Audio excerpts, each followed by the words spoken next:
Good morning, welcome to news analysis. నేను జ్యోత్స్న. డిస్కషన్లోకి వెళ్లే కన్నా ముందు వివిధ పత్రికల్లో వచ్చిన వార్తా కథనాలను ఒకసారి చూద్దాం. తెలంగాణ వార్తా పేపర్స్ చూసినట్టయితే ముందుగా ఈనాడులో వచ్చిన కథనాలు చూద్దాం. ఈనాడులో మనకు ప్రధాన వార్తగా హైదరాబాద్ మెట్రోపాలిటన్ ప్రాంతాన్ని 2034 నాటికి నెట్ జీరో నగరంగా తీర్చిదిద్దుతామంటున్నారు సీఎం రేవంత్ రెడ్డి. ఇక కోర్ అర్బన్ రీజియన్లో క్యూర్లో రానున్న 5 ఏళ్లలో పరిశ్రమలు ఉండబోవు అని వెల్లడించారు. హరిత ఇంధనం అంటే గ్రీన్ ఎనర్జీ ప్రపంచ పరిరక్షణకు లాభదాయకమని, తెలంగాణలో దానికే ప్రాధాన్యం ఇస్తున్నామని తెలిపారు. మహారాష్ట్ర ప్రభుత్వం ముంబైలోని బాంద్రా కుర్లా జియో కన్వెన్షన్ సెంటర్లో బుధవారం నిర్వహించినటువంటి ఈ క్లైమేట్ వీక్ సదస్సులో రేవంత్ రెడ్డి ప్రసంగించారు. వాతావరణ మార్పులు, కోవిడ్ వంటి వాటిని వాతావరణ ఎమర్జెన్సీగా ఆయన అభివర్ణించారు. ఇక హైదరాబాద్లో వాతావరణ ప్రమాదాలను తగ్గిస్తూ సురక్షితంగా వేగంగా అభివృద్ధి చెందే మెట్రోపాలిటన్గా తీర్చిదిద్దుతామని వివరించారు సీఎం రేవంత్ రెడ్డి. హరితమే తెలంగాణ ఇంధనం అన్నటువంటి లైన్తో ఈ వార్తను ప్రచురించింది ఈనాడు. రాష్ట్రంలో భావి పురోగతి అంతా గ్రీన్ ఎనర్జీతోనే ఉంటుంది అన్నారు. ఇక భారత్ EU ఒప్పందంతో స్వర్ణ యుగానికి నాంది అంటూ రైట్ సైడ్లో టాప్లోని ఈ వార్తను మీరు చూడొచ్చు. భారత్ EU అంటే ఐరోపా కూటమి మధ్య కుదిరినటువంటి స్వేచ్ఛా వాణిజ్య ఒప్పందంతో స్వర్ణ యుగానికి నాంది పలికామని ప్రధానమంత్రి నరేంద్ర మోదీ అన్నారు. భారత్తో పాటు EUలోని దేశాలకు ఇది ఎంతో మేలు చేయనుందని వెల్లడించారు. AI ఇంపాక్ట్ సమ్మిట్లో పాల్గొనేందుకు భారత్కు వచ్చిన దేశాధినేతల్లో 7గురితో బుధవారం ఢిల్లీలో ఆయన సమావేశమయ్యారు. ద్వైపాక్షిక అంశాలపై వారితో చర్చించారు. ఇక 37 రాజ్యసభ స్థానాలకు మార్చి 16న ఎన్నికలు, ఈ నెల 26న నోటిఫికేషన్ రిలీజ్ చేయబోతుంది ఈసీ. ఇక తెలంగాణ నుంచి 2 సీట్లకు. ఇక న్యూస్ రీల్స్లో గనక మనం చూసినట్లయితే అనైతిక మద్దతుపై బీజేపీ అధిష్టానం ఆగ్రహం వ్యక్తం చేసిందని ఒక వార్తను. నెలవంక దర్శనం, రంజాన్ నెల ప్రారంభమైంది. మరోవైపు Balka Suman arrest, remand. Bharat America మధ్య subsea cable, Visakha Google data సెంటర్తో అనుసంధానం. 2 కోట్ల మంది ప్రభుత్వోద్యోగులు, 1 కోటి మంది విద్యార్థులకు ఏఐలో నైపుణ్య శిక్షణ. ఏఐ ఇంపాక్ట్ సదస్సులో గూగుల్ CEO సుందర్ పిచాయ్. ఇవన్నీ కూడా మీరు న్యూస్ రీల్స్లో చూడొచ్చు. ఇక నౌకాదళం మన బలం అంటూ దేశ రక్షణలో నేవీది కీలక పాత్ర, సమైక్యత స్ఫూర్తికి నిదర్శనం. IFR విశాఖలో రాష్ట్రపతి ద్రౌపది ముర్ము 71 యుద్ధ నౌకల నుంచి గౌరవ వందన స్వీకరణ. పేదలకు చౌకగా ఔషధాలు, ఆ లక్ష్యంతోనే పరిశోధన ఆవిష్కరణకు పెద్దపీట. 2030 నాటికి రాష్ట్రంలో లైఫ్ సైన్సెస్ రంగం భారీగా విస్తరణ. బయో ఏషియా సదస్సు ముగింపు వేదికపై మంత్రి శ్రీధర్ బాబు. ఇక మీ పార్టీ హామీలు, వైఫల్యాలపై చర్చించేటి అంటూ కాంగ్రెస్ నేతలకు హరీష్ రావు రాసిన బహిరంగ లేఖను ఇక్కడ ప్రస్తావించారు. ఇవి ఈనాడులో వచ్చినటువంటి ప్రముఖమైన ముఖ్యమైనటువంటి వార్తలు. ఇక ఆంధ్రజ్యోతిలో వచ్చిన కథనాల గురించి మనం చూసినట్టయితే ఆంధ్రజ్యోతిలో మనకు ప్రధాన వార్తగా ఈ 8 ఏళ్లలో హైదరాబాద్ నెట్ జీరో సిటీ కాబోతుంది. పర్యావరణ పరిరక్షణలో హరిత ఇంధనమే కీలకం అంటే గ్రీన్ ఎనర్జీ కీలకము. తెలంగాణను దేశానికి ఆదర్శంగా నిలుపుతాం, అదే మా లక్ష్యం. రాష్ట్రాన్ని ప్యూర్ రేర్ జోన్స్గా విభజించాం. చైనా +1కు ప్రత్యామ్నాయంగా నిలుపుతాం. ముంబై క్లైమేట్ వీక్ సదస్సులో సీఎం రేవంత్ రెడ్డి.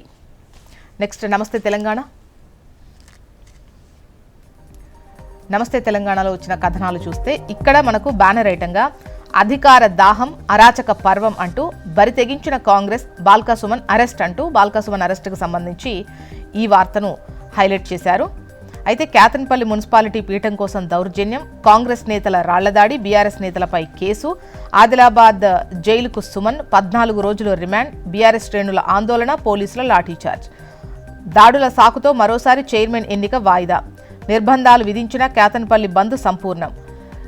నేను కేసీఆర్ శిష్యుణ్ణి, నన్ను చంపిన బెదరను, కేతన్పల్లి ప్రజల ఆకాంక్షల కోసం కొట్లాడతా, అరెస్టుకు ముందు మాజీ ఎంపీ బాల్కా సుమన్. ఇక కాంగ్రెస్ మార్క్ కబ్జా రాజకీయం అని చెప్పేసి కేతన్పల్లిలో ప్రజాస్వామ్య హననం, ప్రజా తీర్పును అపహాస్యం చేస్తున్న సర్కార్, ఎన్నికను శాసించడం రాజ్యాంగ విరుద్ధం, బాల్కా సుమన్ అక్రమ అరెస్టు దుర్మార్గం, తక్షణమే గవర్నర్ జోక్యం చేసుకోవాలి, బీఆర్ఎస్ వర్కింగ్ ప్రెసిడెంట్ కేటీఆర్. కుట్రల కాంగ్రెస్ అక్రమ కేసులు, మెదక్లో పేటరేగుతున్న హస్తం, బీఆర్ఎస్ శ్రేణులపై దాడులు, ఎమ్మెల్యే వేధింపులు అంటూ మరో వార్తను ఇక్కడ మీరు పైన టాప్లోనే చూడొచ్చు. ఇక తెలంగాణ ఆత్మగౌరవం ఢిల్లీకి తాకట్టు అంటూ కేబినెట్ను ఢిల్లీకి పిలిపించుకొని సమీక్షల, ప్రజాస్వామ్యం సిగ్గుతో తలదించుకుంది, ప్రజలు ఎన్నుకుంది స్వతంత్ర సర్కార్న, ఢిల్లీకి గులాంగిరి చేసే సామంత ప్రభుత్వాన్న, కాంగ్రెస్ అగ్రనేతలకు హరీష్ బహిరంగ లేఖ, రేవంత్ రెడ్డికి హితబోధ చేయాలని సోనియా, ఖర్గే, రాహుల్, ప్రియాంకలకు సూచన. నెక్స్ట్ ఏపీ వార్తా విశేషాలు చూద్దాం. ముందుగా ఈనాడులో వచ్చినటువంటి కథనాలు చూసినట్టయితే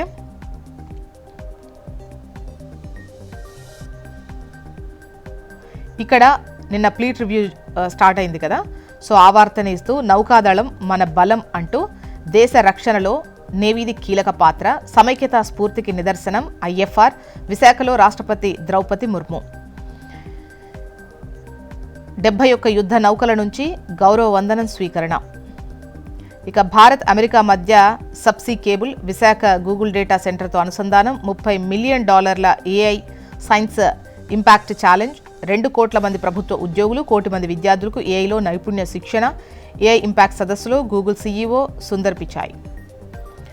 ఇక లెఫ్ట్లో ఉగాదికి మరో డిఎస్సి, 3600 పోస్టుల వరకు భర్తీ చేసే ఛాన్స్, గతేడాది సిలబస్ నిబంధనలే ఈసారి అమలు చేయబోతున్నారు, పాఠశాల విద్యాశాఖ కసరత్తు పూర్తి చేసింది అంటూ ఈ వార్తను హైలైట్ చేశారు. ఇక శవమై తేలిన మృగాడు అంటూ చెరువులో దూకి ఆత్మహత్యకు పాల్పడ్డ అత్యాచార నిందితుడు కులవర్ధన్ మృతదేహాన్ని తీసుకుని బంధువులు, మదనపల్లిలో స్థానికుల సంబరాలు అంటూ ఈ వార్తను ఇచ్చారు. మొన్న ఏదైతే 7 ఏళ్ల బాలికపై అత్యాచారం చేసి హత్య చేసిన దాంట్లో నిందితుడు కులవర్ధన్ ఉన్నాడో అతను ఆత్మహత్య చేసుకున్నాడు, ఆ వార్తే ఇది. నెక్స్ట్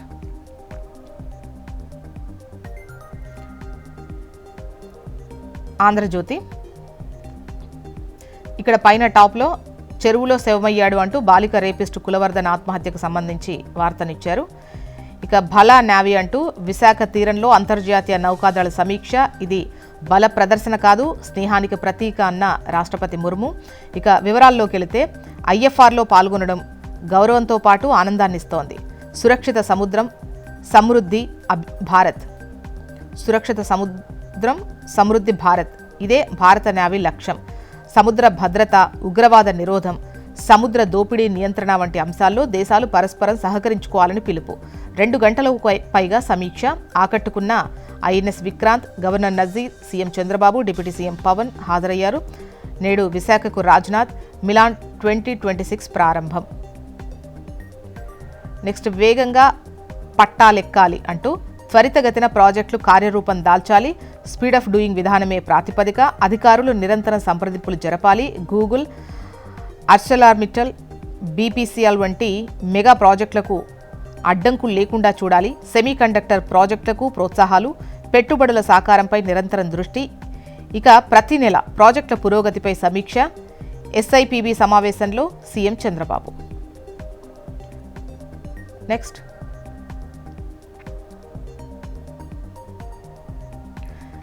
సాక్షిలో మనం ప్రధాన వార్తను చూసినట్టయితే సబ్ ప్లాన్కు చిల్లు, కోతల ప్లాన్ అంటూ బీసీ, ఎస్సీ, ఎస్టీ మైనారిటీలకు బాబు సర్కార్ దగా అంటూ వార్తనిచ్చారు. ఉప ప్రణాళిక నిధుల్లో ఏకంగా దాదాపు 27,000 కోట్లు కట్టింగ్. 2 ఏళ్లుగా ప్రచారం కోసం బడ్జెట్ కాగితాల్లోనే భారీగా కేటాయింపులు. నిధుల వ్యయం చేయకుండా ఆయా వర్గాలకు వంచన. బీసీలకు బాబు ఎగ్గొట్టింది 12,426 కోట్లు, ఎస్సీలకు 9,591 కోట్లు, ఎస్టీలకు 3,695 కోట్లు ఎగవేత. సప్లాన్ కోతలతో మైనారిటీలు మోసపోయిన మొత్తం 1,132 కోట్లు. బడుగు బలహీన వర్గాల విద్య, వైద్యం, ఉపాధి, తాగునీరు, వ్యవసాయం సంక్షేమానికి గండం అంటూ ఈ వార్తను ఇచ్చింది. ఇక అప్పులపై బాబు ప్రచారం పచ్చి అబద్ధం అంటూ శాసనమండలి సాక్షిగా గత ప్రభుత్వ అప్పులపై స్పష్టత. ఇవి సాక్షిలో వచ్చిన కథనాలు. మొత్తానికి ఇవి ఇవాళ వివిధ పత్రికల్లో వచ్చినటువంటి వార్తా కథనాలు. ఇప్పుడు ఒక చిన్న బ్రేక్ తీసుకుందాం. బ్రేక్ తర్వాత డిస్కషన్లోకి వెళ్దాం. Stay tune.